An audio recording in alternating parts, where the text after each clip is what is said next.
Здравствуйте, уважаемые телезрители! В студии Арифа Кабба в эфире еженедельная передача «Вокруг Абхазии». Мы рассказываем о важных событиях внешней политики Абхазии, самых главных новостях мировой политики, анализируем происходящее, приводим мнения экспертов по тем или иным вопросам. Итак, начнем.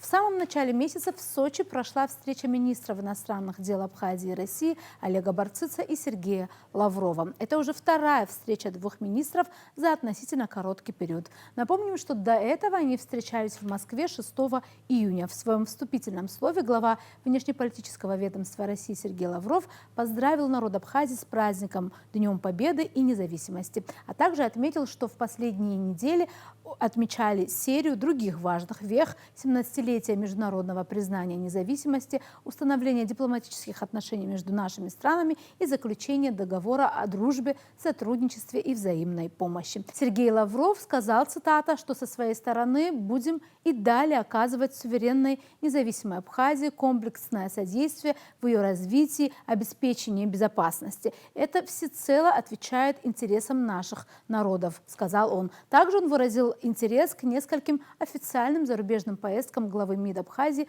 в ряд стран. С интересом ознакомимся с вашими впечатлениями, отметил Лавров. В свою очередь министр иностранных дел Абхазии Олег Барцыц отметил, что считает, цитата, крайне важной составляющей для нашего глобального сотрудничества – это сохранение высоких стандартов безопасности в регионе, что осуществляется при помощи наших российских союзников и коллег. В настоящее время проводится ряд мероприятий по взаимным учениям двух министерств обороны, отрабатываются элементы боевого слаживания, проводятся разнообразные тренинги. Для нас это еще один очень важный формат, который гарантирует защиту нашей страны от военно-политических рисков, сказал Барцыц. Далее глава Абхазского внешнеполитического ведомства отметил, что для нас очень важным является фактор активного взаимодействия Министерств иностранных дел Абхазии и России. При помощи Министерства иностранных дел Российской Федерации и загранучреждений России мы активно реализуем нашу внешнеполитическую деятельность. Это всегда скоординированные действия, и всегда это происходит при помощи наших российских коллег. Вы совершенно справедливо заметили, что осуществлен ряд зарубежных визитов. О них, конечно, я расскажу позже, и это происходит при помощи Министерства иностранных дел Российской Федерации, за что мы весьма благодарны вам, сказал Барцыц. Министры также обсудили другое важное направление – это подписание плана консультаций между Министерством иностранных дел Республики Абхазия и Министерством иностранных дел Российской Федерации на 2026-2027 годы. Это еще одно подтверждение того, что межмидовское взаимодействие Абхазии и России проистекает очень интенсивно на высоком профессиональном уровне и всегда при союзническом и дружеском взаиморасположении, отметил глава Абхазского МИД. К другим темам. Сочи с 29 сентября по 2 октября принимал Международный дискуссионный клуб «Валдай». Тема обсуждения в этом году – полицентричный мир и инструкция по применению. На пленарном заседании Валдая выступление российского президента Владимира Путина шло почти 4 часа. Не буду отрицать, сейчас нет единогласия относительно того, как следует обустроить мир, на каких принципах он должен базироваться в предстоящие годы и десятилетия. Мы вступили в длительный период поиска, во многом движения на ощупь. Когда окончательно сформируется новая устойчивая система, ее каркас неизвестно, сказал Владимир Путин в этом выступлении. Российский лидер отметил, что общество в состоянии формирующейся многополярности находится в состоянии турбулентности, отдельно затронув и тему ООН, которой, по его словам, пока альтернативы нет. Часто можно слышать, что система ООН парализована и находится в кризисе. Это стало общим местом. Некоторые даже утверждают, что она изжила себя, ее следует как минимум радикально реформировать. Да, безусловно, проблем в работе ООН очень много, очень. Но лучше, чем ООН, тоже ничего пока нет. Это тоже надо признать. Проблема не в ООН на самом деле, ведь ее потенциальные возможности очень большие. Вопрос на самом деле в том, как мы сами, те самые объединенные, а сейчас, к сожалению, разъединенные нации, эти возможности используем. Спору нет, ООН сталкивается со сложностями. Как и любая организация, сегодня она нуждается в адаптации к меняющимся реалиям. Не буду отрицать, сейчас нет единогласия относительно того, как следует обустроить мир, на каких принципах он должен базироваться в предстоящие годы и десятилетия. Мы вступили в длительный период поиска, во многом движения на ощупь. Нынешняя администрация Белого дома свои интересы и желания заявляет прямо, иногда, думаю, вы согласитесь со мной, иногда и прямолинейно, но зато без всякого лишнего лицемерия. И всегда лучше отчетливо понимать, что хочет собеседник, чего он добивается, чем пытаться угадать реальный смысл в череде экивоков, двусмысленных и туманных намеков. Мы видим, что сегодняшняя администрация США руководствуется прежде всего интересами своей собственной страны, так как она их понимает. Полагаю, что это рациональный подход. Но тогда, извините, и Россия оставляет за собой право руководствоваться нашими национальными интересами. Одним из которых, кстати, является и восстановление полноформатных отношений с США. И какими бы ни были противоречия, если относиться друг к другу с уважением, то торг, пусть даже самый жесткий, упорный, все же будет иметь целью сойтись, а это значит, что в конце концов взаимоприемлемые варианты решения возможны. В любых перипетиях Россия доказала одно – она была, есть и всегда будет. Ее роль в мире меняется, мы это понимаем, но она неизменно остается силой, без которой трудно, а часто и невозможно достичь ни гармонии, ни баланса. Безусловно, была затронута и тема встречи на Аляске. Не раскрывая секрет, кто же все-таки предложил встретиться Путину и Трампу именно на Аляске, президент России отметил само значение встречи. Вы начали с визита в Соединенные Штаты, на Аляску. Мы там не говорили с президентом Трампом практически ни о каких вопросах, даже двухсторонней повестки, говорили только о возможностях и способах урегулирования украинского кризиса. В целом, это уже хорошо. На мой взгляд, президент Трамп, мы знакомы с ним давно, он так любит и ипотировать немножко, мы все это видим, во всем мире это видят. Но он, в принципе, такой человек, который умеет слушать, как ни странно. Слушать, слышит, реагирует. То есть он, в принципе, такой комфортный собеседник, я бы сказал. Вот. И то, что мы предприняли попытку поискать и найти возможные варианты решения украинского кризиса, на мой взгляд, это неплохо. Это первое. Второе, все-таки так или иначе, речь в этом случае шла, хоть и поверхностно, но о восстановлении российско-американских отношений, которые находятся не просто в тупике, а на самом низком уровне за все времена, которые можно только припомнить. И мне кажется, что сам факт нашей встречи, сам факт визита, и я благодарен президенту за то, как он это организовал, все это все-таки такие знаки, направленные на то, чтобы подумать и о восстановлении двухсторонних отношений. И, на мой взгляд, это хорошо для всех, и для нас в двустороннем плане, и для всего международного сообщества. Продолжаем передачу. 4 октября в Грузии прошли муниципальные выборы. В масштабах всей страны за грузинскую мечту, согласно данным ЦИК, проголосовали более 81% избирателей. В Тбилиси показатель партии составил 70%. Выборы, как сообщается, прошли при довольно слабой активности избирателей. Грузинская оппозиция до этого обещала в этот день вывести на улицы сотни тысяч людей и свергнуть, цитата, пророссийский режим. Именно так часто позиционируют грузинские оппозиционеры, представители правящей партии «Грузинская мечта». Тем не менее, как отмечают практически все эксперты и наблюдатели, победа грузинской мечты была вполне предсказуемой. Тем не менее, выборы в очередной раз продемонстрировали существующую напряженность в политических элитах Грузии. Этими проблемами остаются растущая усталость избирателей на фоне глубокого раскола в рядах политической элиты по вопросам дальнейшей стратегии развития отношений с Россией и Западом и все большей радикализации уличных протестов грузинских вечных революционеров. И в этот раз, конечно, без уличных протестов не обошлось. Организаторы состоявшегося в субботу вечером многотысячного митинга на площади Свободы в центре грузинской столицы, где осенью 2003 года начиналась революция роз, после произнесения пламенных антиправительственных речей решили провести толпу на штурм президентского дворца. Сам бывший президент Саакашвили, отбывающий многолетнее тюремное заключение по приговору Тбилисского суда за превышение служебных полномочий, обратился накануне к своим сторонникам, призвав их выйти на митинг и, цитата, «покончить с русской властью». В свою очередь, премьер Грузии Кабахидзе возложил ответственность за беспорядки в Тбилиси на посла Евросоюза. Подробнее темы мы обсудили с политологом Бесланом Камке. Предлагаем вам интервью с ним. Здравствуйте, Беслан Астамурович. Здравствуйте. Есть несколько тем, которые мы сегодня хотели бы обсудить с вами.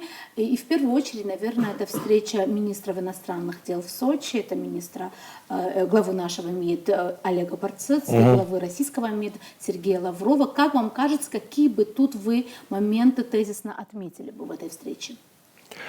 Да, встреча прошла как раз, приурочена была к Дню Победы. Вот, и эта встреча, логически вытекает из наших союзнических отношений, и там был подписан план консультаций 2006-2007 год, где координация осуществляется встреч всех всевозможных, да, и оно связано, конечно, с контекстом нынешних международных событий. Это укрепление безопасности в регионе, так как усиливаются на Южном Кавказе игроки более широкого круга. Да, и мы не так давно знаем, что Грузию планировали как второй фронт открытия, и это уже признание.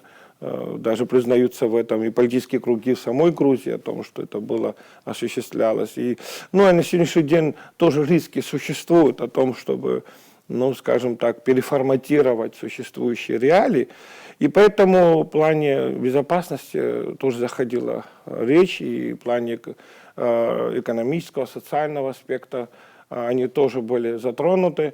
Это усиление таких дипломатических связей сейчас в последнее время, оно вызвано, скажем так, усилением международной обстановки в плане дестабилизирующих моментов, да, и это направление, конечно, Россия улавливает, и Абхазия, так сказать, как союзник, она также находит потенциалы в самой России. Там было заявлено о том, что в самой Москве будет открыта международном выставочном ВДНХ площадка, где национальные достижения будут Абхазии представлены. Это тоже продвижение такое. И экономические планы, в экономических проектах везде те намеченные Кириенко планы, проекты, они все реализуются на высоком уровне. Одним словом, я что хочу сказать, Россия прикладывает усилия на то, чтобы Абхазия стала успешным государством.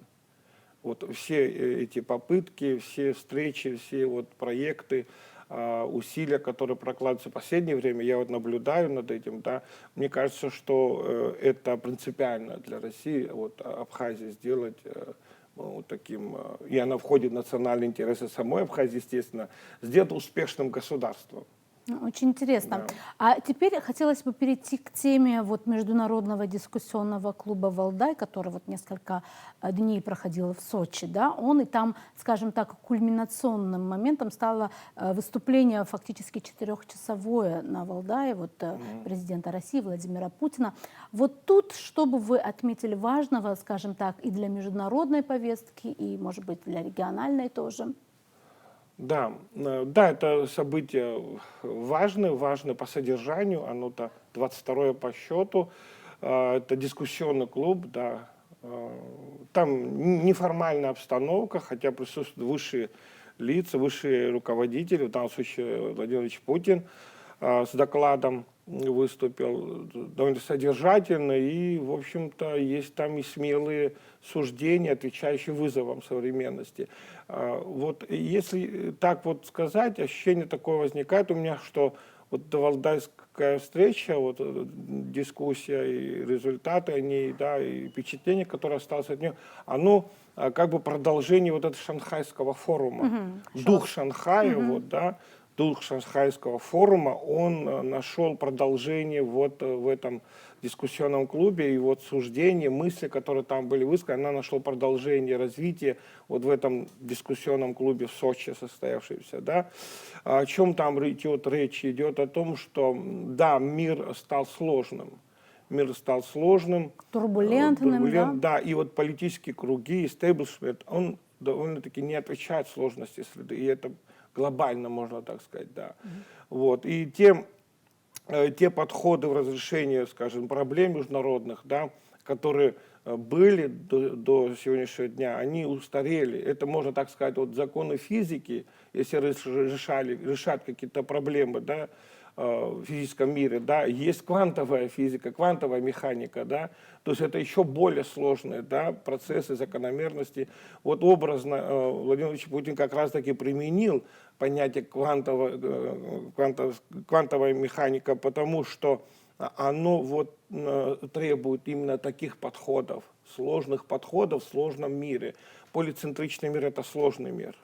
Это сложный мир. И это мир, в котором много центров, да, так мы да, можем? много центров, и никто, ну, скажем так, отношения, они и так развиваются тоже. Это же ведь не все страны включаются с разными скоростями, как сказать, да, вот в глобальные отношения, да. Поэтому, вот попытку создать мир из одного центра, управлять, глобальное управление с одного мира, он, в общем-то, показал последние годы, десятилетия, можно сказать, свою несостоятельность. И вот попытка разрешить принципы, которые разрешают международные отношения, его кризисы, это новые подходы. Вот неделимость безопасности, о котором часто сейчас Россия стала говорить, она признана вот в шанхайской встрече в формате.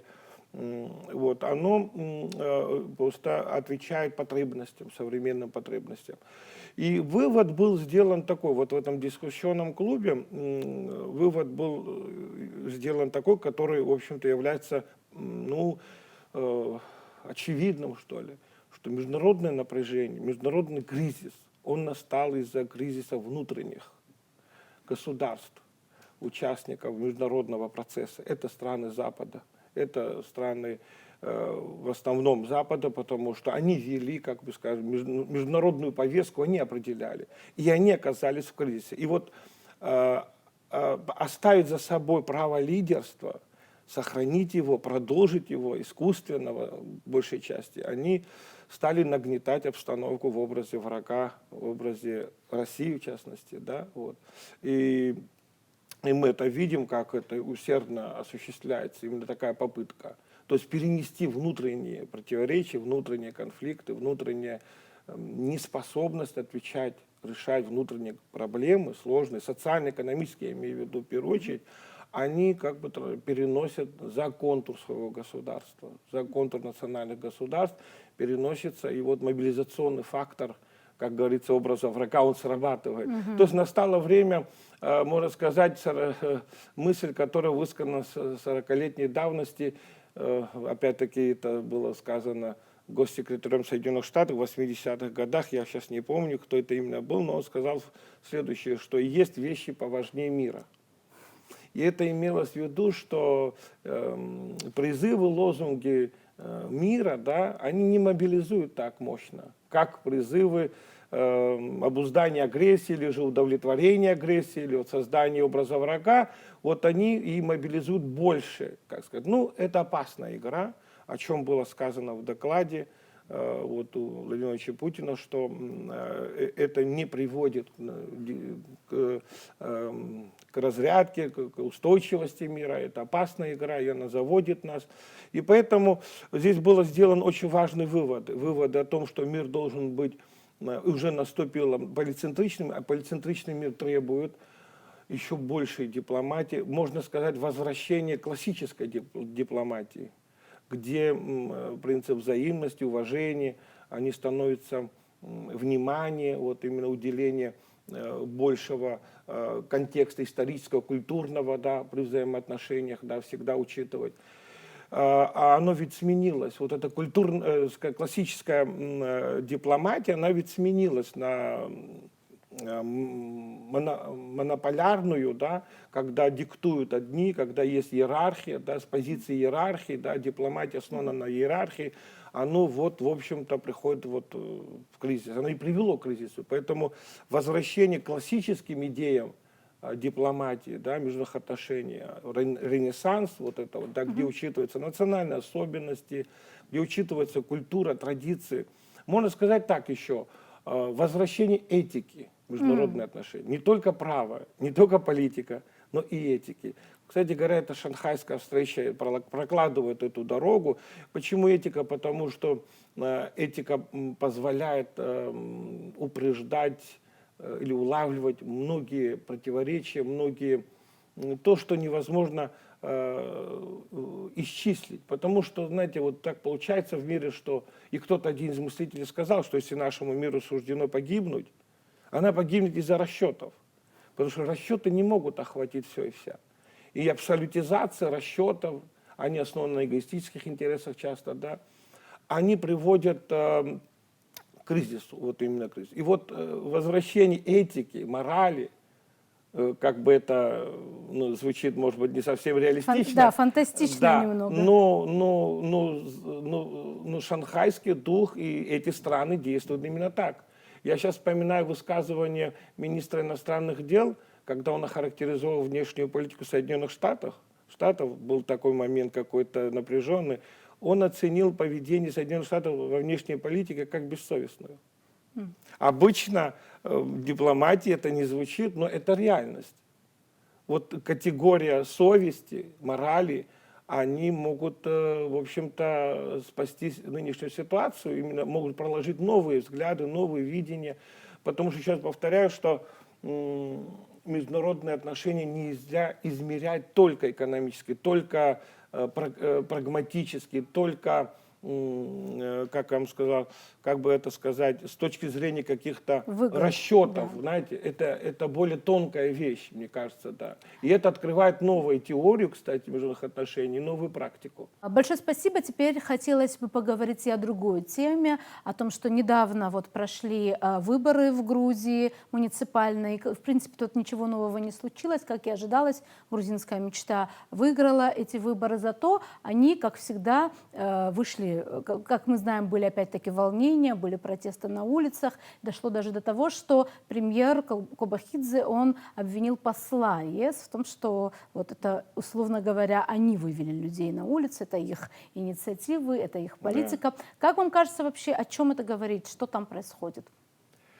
Ну да, события были, как некоторые говорят, ожидаемые, но, наверное, все-таки вот неожиданности тоже имело место, например, наверное, да. что очень высокий процент, 80% побеждает грузинская мечта. С большим отрывом. Да, с большим отрывом. Ну, и массовость тоже присутствовала, так сказать, да. Но это видимая часть. Ведь, знаете, что получилось? Ведь оппозиция, вот, либеральная часть евроатлантической направленности, они ставку делают всегда на городской электорат. Вот у них протестные вот, массы присутствуют именно в городах. Да. На Тбилиси, я думаю, они надеялись. Это всего 25, ну, максимум 30% населения всей Грузии. И даже взять такую, вспомнить о том, что Саакашвили, в принципе, ориентировался на городскую часть населения, его электорат был город. Он до этих реформ аграрных и так далее, он так и не доходил. И, в общем-то, вот за пределами города у оппозиции нет поддержки, нет.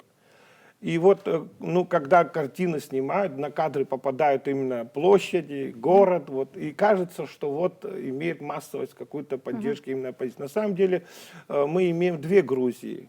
Вот, две Грузии, это протестная Грузия, это Грузия либеральной, евроатлантической направленности, это Грузия, которая, в общем, живет вот таким, скажем, мифом о том, что нам нужно только присоединиться к евроатлантическим структурам, и наша жизнь изменится. Это миф, конечно же. Ну, мифы, может, и, скажем так, присутствуют, они объективно рождаются и субъективно воспринимаются, но я сейчас не об этом, а о том, что это выборы, они ставку делали, конечно, на то, чтобы упредить или же там создать о себе силу достаточно мощную, чтобы не было большой паузы до парламентских выборов. В 2028 году будут парламентские выборы в Грузии. И вот эти муниципальные выборы нужно было оппозиции очень сильно себя вот показать, продемонстрировать.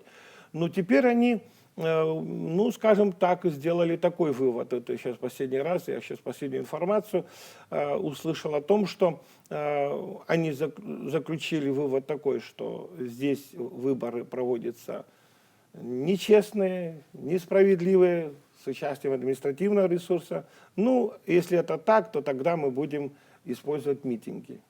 И это, в принципе, правило они давно еще приняли. Да, это не новое, теперь, да. А теперь они еще больше убеждаются. Раз вы не через выборы, они обвиняют, конечно же, власти, что это были нечестные, несправедливые выборы, так сказать.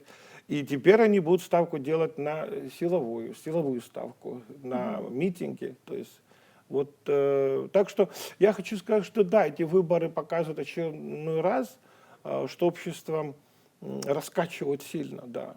Это раскачивают западные круги, и понятно для какой цели. Вовсе не для развития прогрессивном направлении этого государства, а вот как так же, как и Украина, как средство, сдерживающее Россию, так сказать, вот в этом контексте только. Поэтому мы очередной раз убеждаемся, влияние зарубежное, оно также остается пока. Вот. Ну, я думаю, что выводы сделают и власти тоже, потому что они четко отстаивают национальный интерес больше, и это импонирует все больше и больше населения, потому что, обратите внимание, 80% поддержки это означает, здесь включается политическая модель национального развития, больше независимости, больше свободы в национальном развитии. Вне вот контекста всяких вот, Евроатлантики, еще кого-то. То есть я думаю, что вот этот маятник, который он был охвачен, скажем, эйфорийно вот западными такими идеологиями, она, в общем-то, имеет момент убавления. Поэтому вот эти выборы с таким отрывом это и доказывают. При этом, как вы относитесь, например, к таким вот высказываниям? Очень часто российские там эксперты и псевдоэксперты, очень много вообще есть всяких там YouTube-каналов, они как раз, комментируя итоги выборов, говорят, вот очень у некоторых вот этих экспертов и вообще просто людей, которые ведут большие каналы, есть такое мнение о том, что вот посмотрите, как Грузия в этих выборах в очередной раз доказали, что они против Запада, против Евросоюза, как они за Россию, как они всячески, вот они и санкции не поддерживают, как они хотят дружить. Давайте как-нибудь поможем Грузии и сблизимся с ними еще больше. Вот тут как бы есть какая-то основа того, что вот этого мнения, как вам кажется? Нет, конечно, очень много мифов создают, и эти мифы, они, может, и рождаются, скажем так, в определенных условиях, но их поддерживают. Определенные круги их поддерживают. Вот вспомним, такой миф был о том, что когда принимался закон против сопротивления, закон о иноагентах в Грузии, оппозиция интерпретировала так, что это российский закон об иноагентах, российского образца, то есть закон, то есть они не против закона об иноагентах, а они против российского образца. Это же было, знаете, это подхватывало, это же мобилизовалось теперь массы против российского образца. А на самом-то деле этого же не было, никакого российского образца. Он является образцом вообще-то столетней давности, этот закон, который был принят в Соединенных Штатах, и он вообще-то, там есть универсальные вещи, которые, очевидные вещи. Если лицо получает источник из-за рубежа, естественно, он под влиянием этих кругов. И это, естественно, так и называется закон. Это основная цель этого закона, чтобы показать, откуда источники идут, чья воля больше воплощается в действиях поведения гражданина, своего государства или из-за рубежа идет.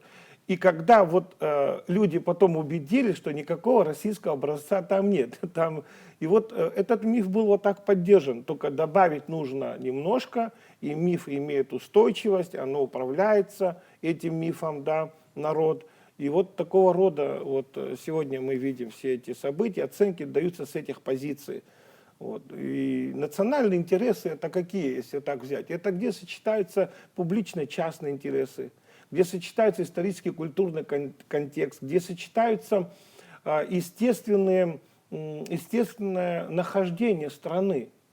Это геополитический естественный фактор. Он должен учитывать интересы соседей, интересы, я не знаю, это ведь так естественно. И когда мы видим, что евроатлантические структуры так явно присутствовать начинают вблизь тех республик, которые сопредельны с Россией и имеют давний опыт исторического, экономического, культурного общения, здесь мы видим явные интересы, дестабилизирующие моменты. Да. Поэтому я так считаю, что, я думаю, в той же Грузии, естественно, есть круги, которые понимают это все. И я думаю, что придет то время, когда и не только это и Грузия, это касается и Армении, и Азербайджана, будут взвешенные политики определять свой вектор развития. Да. Большое спасибо. Благодарим вас. Спасибо вам. На этом у нас сегодня все. Будем продолжать следить за самыми интересными и важными событиями вокруг Абхазии. До новых встреч в эфире.